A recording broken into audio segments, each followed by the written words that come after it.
భరించాలో ఏంటి? ఇప్పుడు నీ రిలేషన్షిప్ స్టేటస్ ఏంటి? ఇక్కడ చాలా చిన్న క్వశ్చన్, లోపలికి వెళ్ళిన తర్వాత చాలా ఉంటాయి ఇటువంటి. ప్రతి సీజన్లో ఫినాలేలో వచ్చేటువంటి బ్రీఫ్ కేస్ మీకు సీజన్ 7లో ఫస్ట్ 5K వచ్చేస్తుంది. ఆ క్యాష్ తీసుకుని హౌస్ నుంచి ఇప్పుడే వెళ్ళిపోవచ్చు.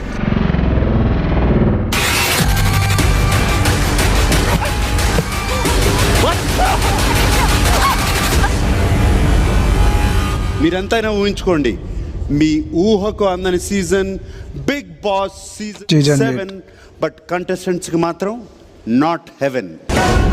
డాబర్ బే fresh red Bigg Boss Suvarnabhoomi developers private limited సోమవారం నుండి శుక్రవారం వరకు రాత్రి 10 గంటలకు, శని ఆదివారాల్లో రాత్రి 9 గంటలకు.